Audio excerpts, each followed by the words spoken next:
with Assalamu alaikum wa rahmatullahi wa barakatuh, and with Eid Mubarak to you. Alhamdulillah, we celebrated Eid here in Trinidad in the Caribbean yesterday because the moon was not seen anywhere in the Caribbean, nor in Britain, nor in the United States. The moon was not seen on the evening after Yawmul Khamis, or Thursday. And therefore we had to fast the next day of Yawmul Jummah. But there are those who are infinitely more learned than we are, more rightly guided than we are, and they decided, because their moon is not located here, their moon is located in Saudi Arabia, so they had their Eid on Jummah. Allah will deal with them on Judgment Day. And so yesterday we had Eid here in Trinidad, and today is the second day of the month of Shawwal. I woke up too late to be able to recite my juz for today, which is Surah Al-Fatiha and the whole of Surah Ali Imran. So I had to perform Salatul Fajr, and of course I don't do it the same way they do it in the masjid. No. I look up in the sky, and I do not perform my Salatul Fajr until I see enough light in the sky to clearly distinguish the light of the day from the darkness of the night. But they are all more learned than me and more rightly guided than me. So they have all finished their Salatul Fajr in the masjid long before I perform my Salatul Fajr. What can I do? Yes. So I have completed my reciting my juz for today. It's a very busy day for me today, but I want to thank Firaz, my dear student Firaz, who takes time off from his busy schedule to come and do these recordings. Firaz needs a wife. May Allah bless him with a good wife, inshallah. Allah bless me with 2 wives already. May Allah bless him with a good wife, inshallah. And now this is my second response to the subject of war on Iran. Today's response is entitled War on Iran and the Pax Judaica. The war on Iran started maybe 3 weeks ago or more. And there are those who have criticized me. Why have I been silent? Why am I not speaking on the subject or speaking more on the subject? But I can't answer them. But there are others who will listen and understand when I explain why I did not speak for so long and why I'm taking my time in responding to the war on Iran. Let me explain for those of you who still have a capacity to understand. It's because Allah says in the Quran, this is Surah Al-Nahl, بعد أعوذ بالله من الشيطان الرجيم ونزلنا عليك الكتاب تبيانا لكل شيء وهدى ورحمة وبشرى للمسلمين. That I have sent down this Quran on you, O Muhammad alayhi salatu wasalam, that this Quran might explain all things. Would you mind if I repeat that? Because there are people who are hard of hearing. That I have sent down this Quran that it might explain all things. And therefore, this Quran must explain the reality of the world as events unfold in the world. And it is the function of the scholars of Islam to turn to the Quran and turn to the Hadith to the extent that the Hadith is in harmony with the Quran, to locate in the Quran that which explains the reality of the world today, and then to convey that information to the believers who believe in the one God. And I have been making a humble effort, a very humble effort all my life to fulfill that duty of Islamic scholarship. And I began with my first response to the war in Iran perhaps 1 week ago, offering a response to the rabbis in Israel who are actively declaring that the war on Iran is a war on Gog and Magog. They have a version, an understanding of Gog and Magog. And on the basis of what they understand of the subject of Gog and Magog, they declare that this war on Iran is a war on Gog, and the war on Magog is to come is a war on Russia. And I spent maybe 30, 40 minutes in my first response on the war on Iran in doing what perhaps no one else is doing. That Gog and Magog in the Qur'an and Sunnah differs from what they consider to be the subject of Gog and Magog. Their understanding is different from what is in the Qur'an and absolute truth in the Qur'an. I don't want to repeat what I have said in the previous video, which so many of you have already viewed, and you have commented on it favorably. Alhamdulillah, thank you for that. That the war on Iran is being waged by the United States and Israel, and that based on truth which is in the Quran, which I've explained with clarity, for people who still have the capacity to understand. Unfortunately, not all the people have that capacity to understand anymore. I have explained from the Quran and from the Hadith, to the extent that the Hadith are in harmony with the Quran, but those who control power. This is simple English. So don't ask me who are Gog and Magog. Those who control power in modern Western civilization, as well as those who control power in Israel today, they are Gog and Magog. And I do not intend to return to that subject because I have more to speak on today. So we have rebutted the rabbis from Israel on this subject of Gog and Magog, if no one else is doing it. I remember 2 years ago when I attended that conference in Moscow on multipolarity, and then after the conference was over, I was invited to join a small group for dinner with Russian Foreign Minister Sergei Lavrov. And when I was speaking with him in that dinner, and I brought up the subject of Gog and Magog, he confessed, he said, I do not know anything about this subject. But he did ask me whether I could write on the subject of what the Quran says about Russia.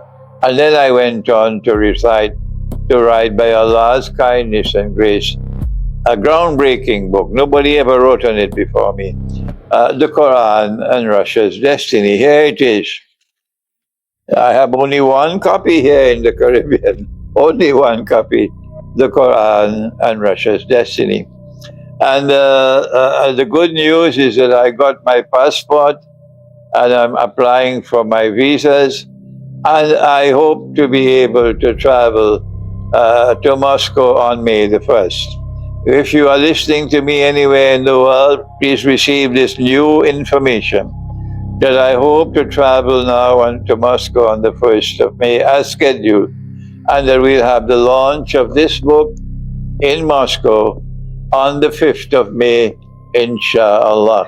So now I refer to this book because in this book I have explained the subject of Gog and Magog, as I did in the previous book entitled An Islamic View of Gog and Magog in the Modern World. So now today I want to turn to a second explanation of the war on Iran from an Islamic eschatological perspective, and that is the messianic interpretation of the movement of history. That's a difficult term for some people to understand in the philosophy of history. I was blessed to be a student of a great teacher who taught me the philosophy of history. May Allah have mercy on his soul, Professor Dr. Burhan Ahmad Farooqi, who was a contemporary of Maulana Fadlur Rahman Ansari at Aligarh Muslim University, at a time when Aligarh was at the pinnacle of Islamic scholarship. And the term a messianic interpretation of the movement of history is connected with what the Prophet, Allah's blessing be upon him, said concerning the signs of the last day.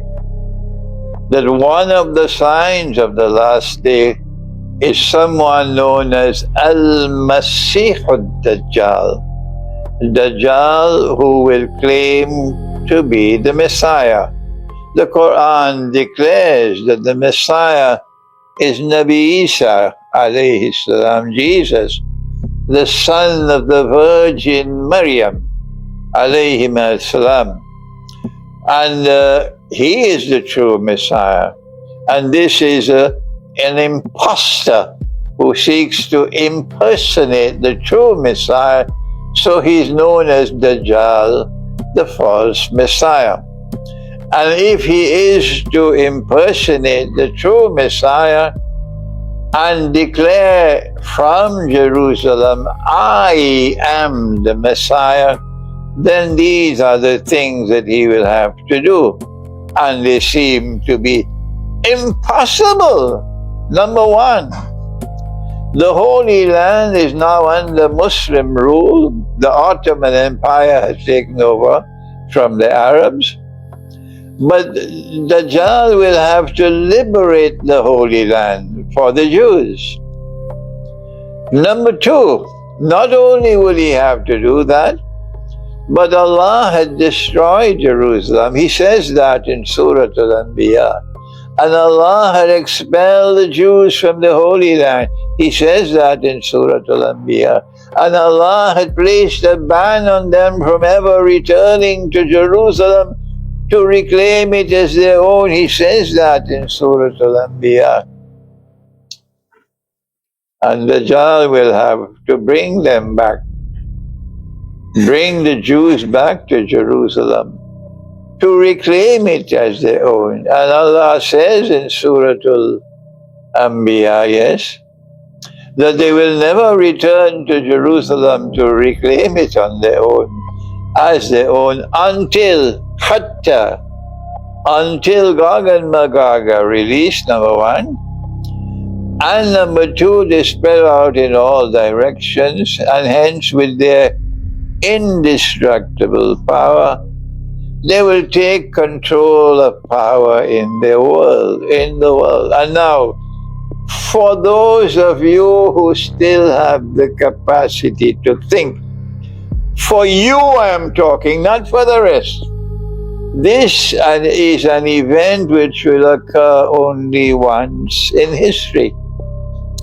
That a godless people, a ruthless people, an oppressive people will take control of power in the world. And then they will use that power to bring the Jews back to Jerusalem to reclaim it as their own. And they are Gog and Magog, and this will happen only once in history. And because you still have the capacity to think, you will recognize that this has already happened, and you will know who are Gog and Magog. The rest, forget them. So now then, not only will Dajjal have to do, number one, liberate the Holy Land for the Jews. Number two, bring the Jews back to Jerusalem to reclaim it as their own 2,000 years after Allah had expelled them and banned their return. Number three, he will have to restore a state of Israel in the Holy Land. And number four, most important of all for today's lecture, he will have to cause that state of Israel to become a ruling state in the world. Only then will he stand up in Jerusalem to declare, I am the Messiah. 25 years ago, I wrote Jerusalem in the Quran. And the world of Islamic scholarship has ignored my book. Yes. And there are those who will be offended by my even saying this. I'm not allowed to say this. No, you mustn't say this. That the scholars of Islam have ignored. Be silent, don't say anything. So 25 years, I'm sorry, it is so funny. 25 years ago, I wrote Jerusalem in the Quran to say, but he has already succeeded in liberating the Holy Land from the Muslim rule in 1917, when the British army conquered Jerusalem. And you're still saying Dajjal is not yet released? Number two, he'll have to bring the Jews back to Jerusalem to reclaim it as their own.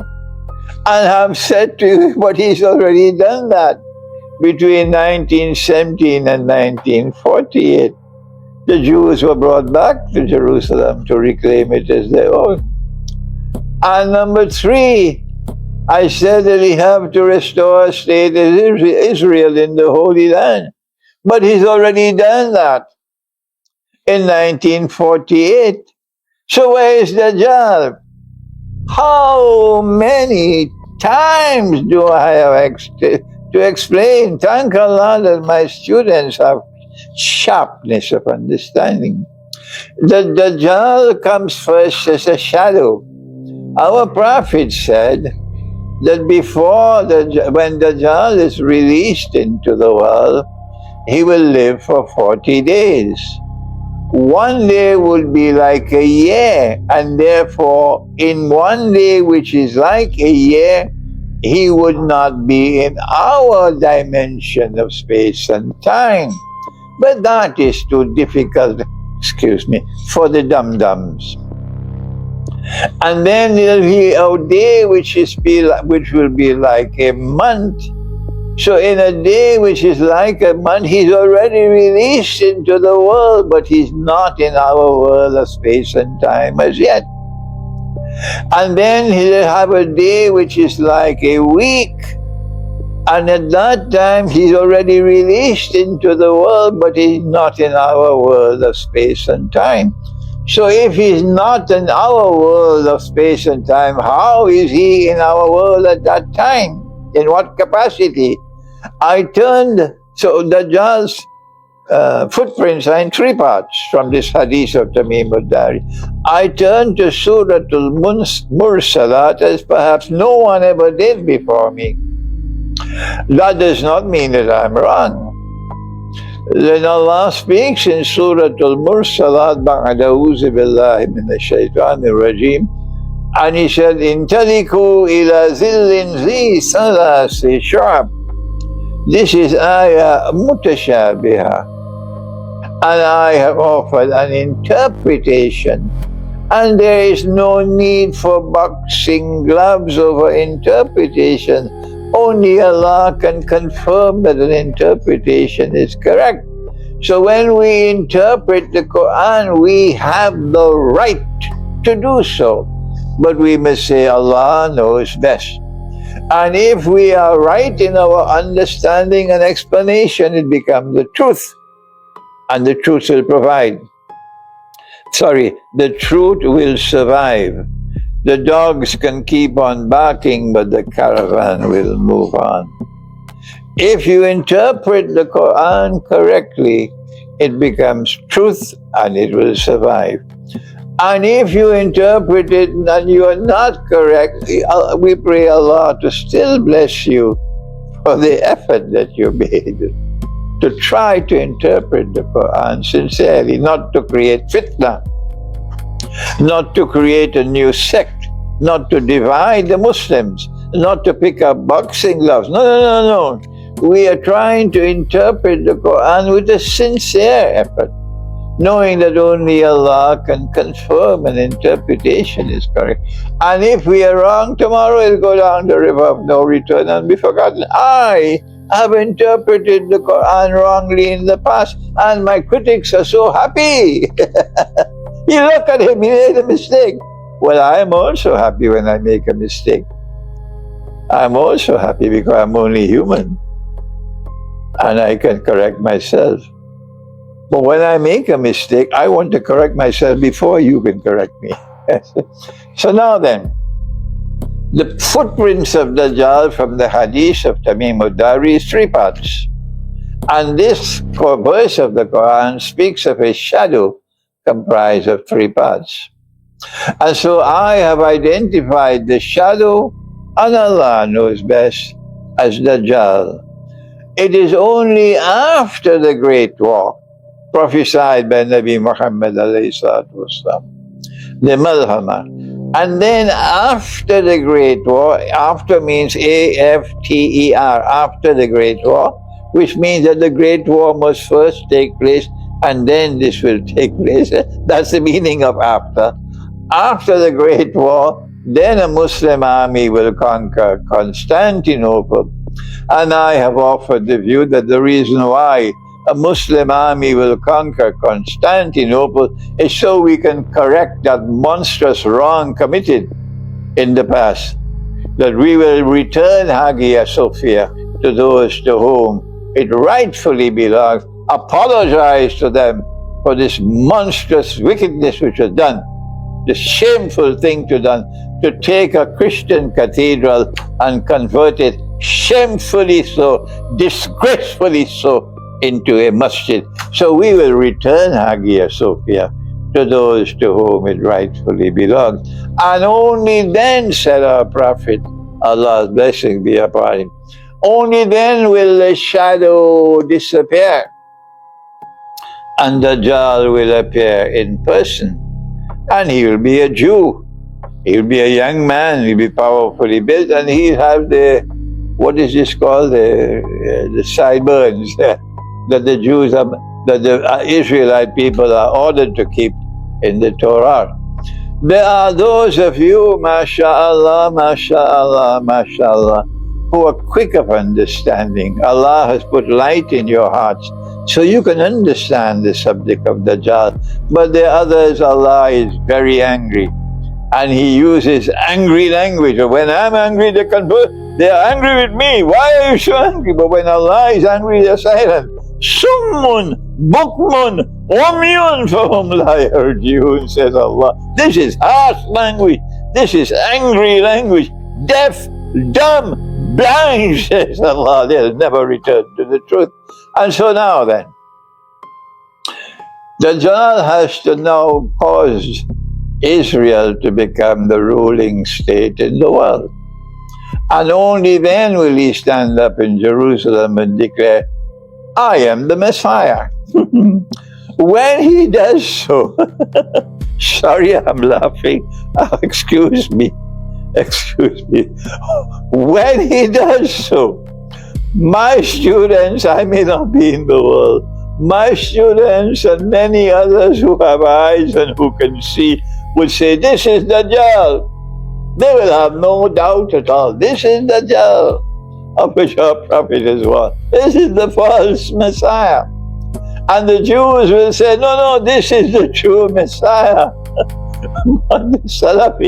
My Salafi brothers will say, you're wrong. You're wrong. This can't be Dajjal. Our Prophet said Dajjal sees with one eye. This man is seeing with two eyes. He can't be Dajjal. And we will only smile. We won't bother to answer on that. You have to forgive me for laughing. You have to forgive me for laughing. Now then, this is Dajjal's mission. That in order for him to fulfill his mission of impersonation of the Messiah, he will have to also cause Israel to become the ruling state in the world, which is Pax Judaica. I wrote all of these things 25 years ago in Jerusalem in the Quran. I don't have a copy with me, but if you don't have a copy of that book, please try to get a copy. All my life so far, I have placed all my books on my website for free download. I spent 2 years to write a book. I earned my modest livelihood as a writer, and yet I put everything on my bookstore, on my website for free download for all these years.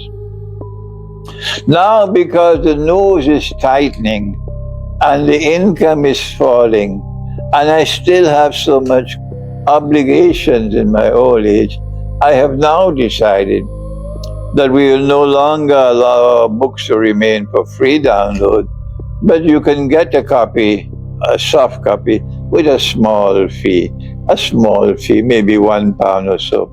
And that is going to come soon. So my book, The Qur'an and Russia's Destiny, has not been placed on my website as yet.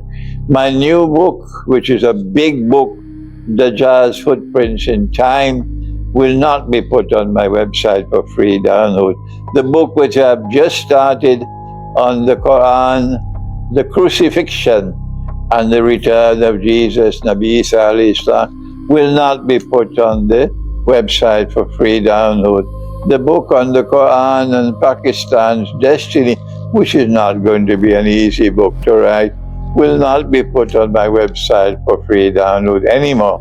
You can't condemn me, you can't criticize me, because for 20 years you've been able to download all my books free of charge, and I have no regrets for that. So now then, if this is the master plan, that Israel is waging the war on Iran in order to advance the agenda of establishment of Pax Judaica, I ask you, my students, to now help me, because one mind is not enough. I don't have all the knowledge in the world. There are some things in which some of you will have more knowledge than me. Oh, Allah might bless you with more insight than me, and I will pray to thank Allah for that day when my students climb higher than I have ever climbed in the mountain. Be blessed to climb in the mountain. I pray for that day. So now then, free of charge, and I have no regrets for that. So now then, if this is the master plan, that Israel is waging the war on Iran in order to advance the agenda of establishment of Pax Judaica, I ask you, my students, to now help me, because one mind is not enough. I don't have all the knowledge in the world. There are some things in which some of you will have more knowledge than me. Oh, Allah might bless you with more insight than me, and I will pray to thank Allah for that day when my students climb higher than I have ever climbed in the mountain. Be blessed to climb in the mountain. I pray for that day.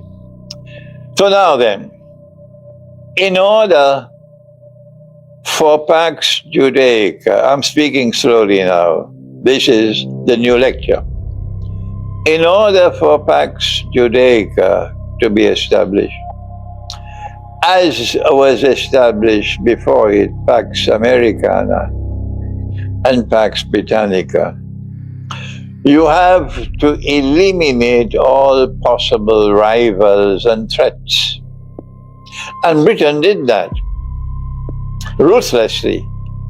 And the United States of America has done that ruthlessly.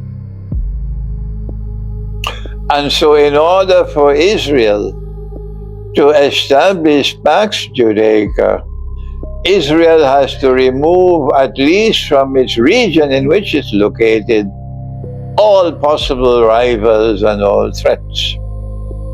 And that is what Israel has been doing. Libya stood up and resisted Israel, and now Libya is gone. Syria stood up and resisted Israel, and tell the dogs to stop barking.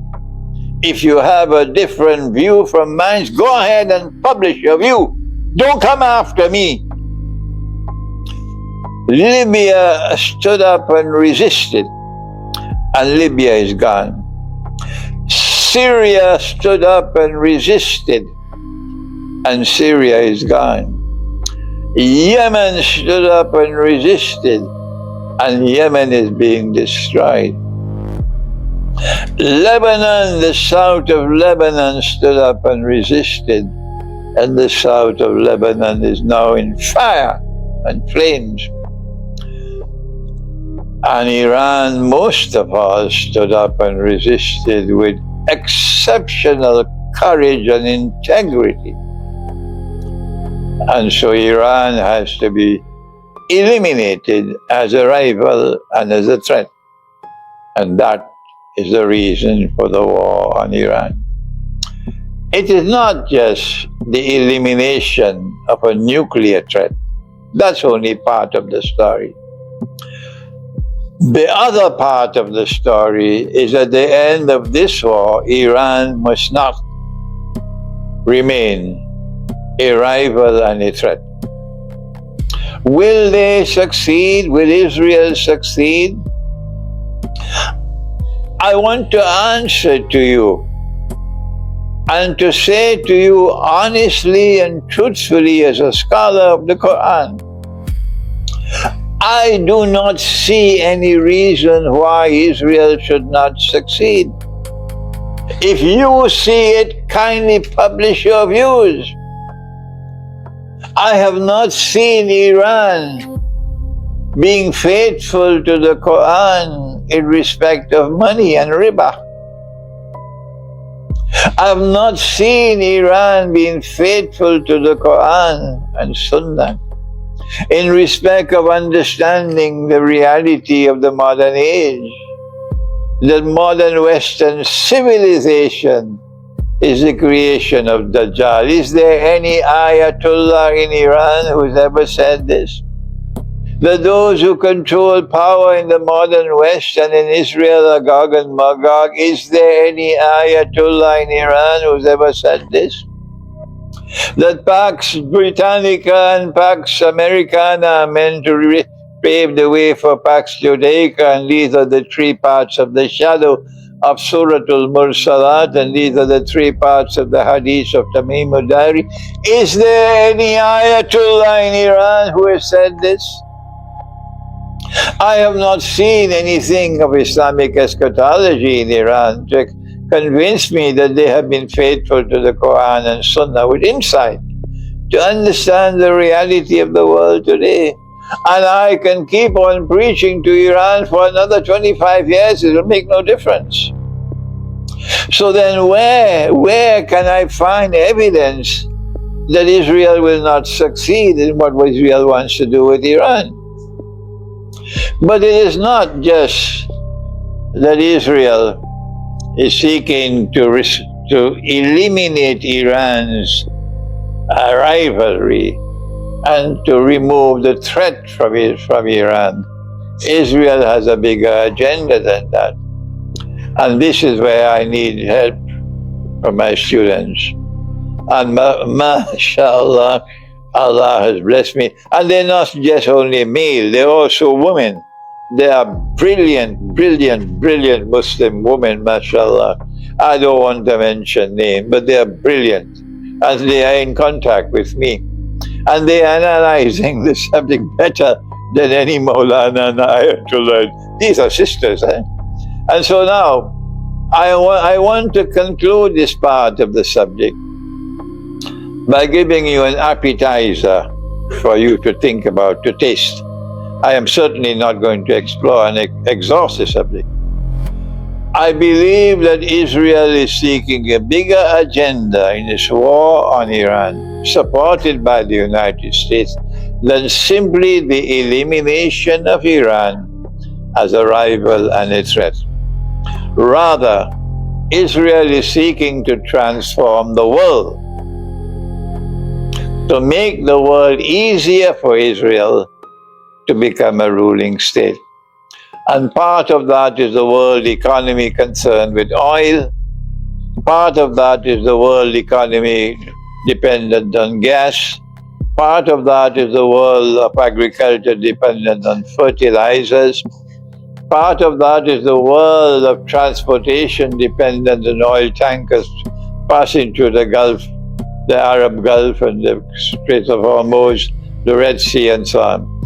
Part of that is the Arab world that is rich, the Gulf monarchies and Saudi Arabia, and who, because of their wealth, may feel that they have some measure of independence and don't need to submit as slaves before Israel. And so this war is meant to seek to so destroy the world's oil economy in such a way that at the end of this world, the supporters of Israel would control oil in the world. And finally, control gas and oil in the world and control fertilizers in the world. Last word, I know you will be annoyed with me that I'm not speaking greater detail on this part of the subject. The oil economy, the gas economy, the fertilizer economy, travel and communications, the survival of the Gulf countries and Saudi Arabia as wealthy countries. There will be destruction of their wealth and they'll become slaves tomorrow. But you will be annoyed with me for not speaking with more details on this subject because I want you to do the homework. Before I end, why is Russia behaving the way Russia is doing? And why is the United States so mysteriously trying to build an accommodation with Russia? That is the question. Answer. The answer is Russia must not. Don't ask me why.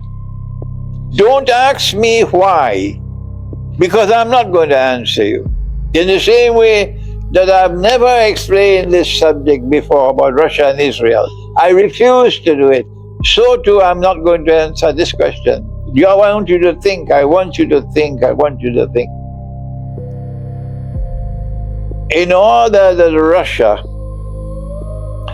will never project a profile of a rival to Israel and a threat to Israel, Russia will always behave the way that Russia is now behaving.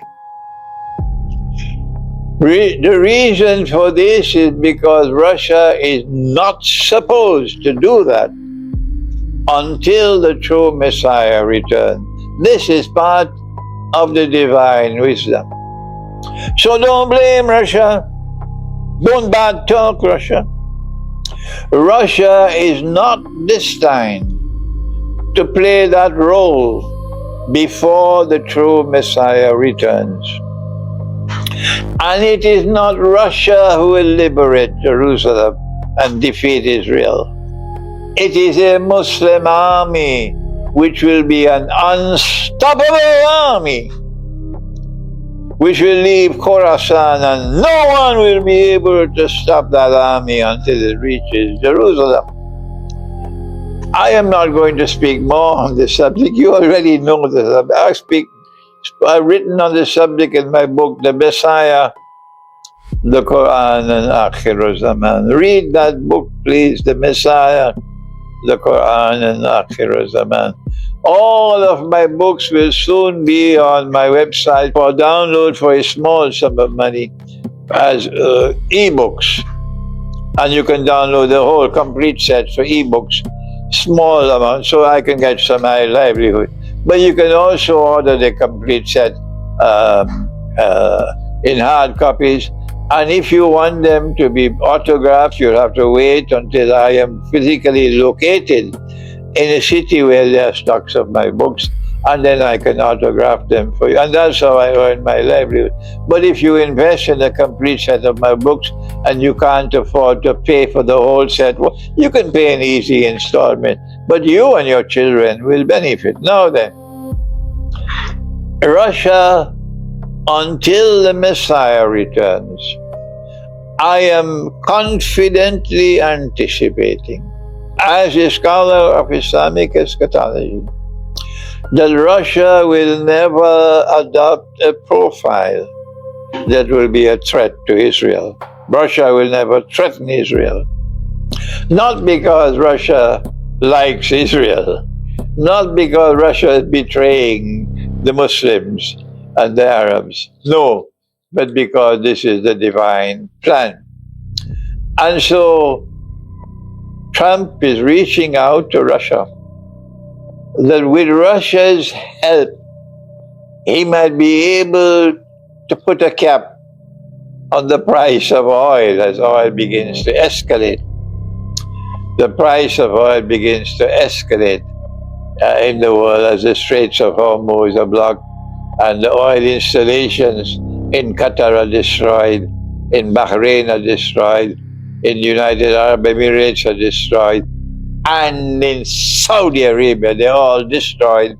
And the capacity of these countries to get wealth from oil vanishes, and they're now reduced to poverty. The world economy is going to be shaken up. And Trump, in order to survive in the United States and the Western countries, the leadership to survive, they need to find an outlet to help with the price of oil. And the only way to solve it is through Russia. And that is why Trump is maintaining a friendly relationship with Russia, to get Russia to come and help him, to put a cap on the price of oil, to help with the world oil economy, to help with the gas economy of the world, to help with fertilizers. Russia can help with fertilizers. And with the help of Russia, that is why Trump is trying to get the war in Ukraine to end in a manner favorable to Russia. But they don't understand that. So this is Russia's profile. And Russia understands why the West is behaving like this. And Russia is saying, okay, if this is what the game you want to play, we can also play it. Okay? So Russia is not going to intervene. Don't argue with me. Don't argue with Russia. Don't argue with Allah. If you cannot understand, then wait. Russia is not going to intervene to prevent the emergence of Pax Judaica. I'm sorry to take so much of your time today. I hope next time I won't take so much of your time. Thank you. Wassalamu alaikum wa rahmatullahi wa barakatuh.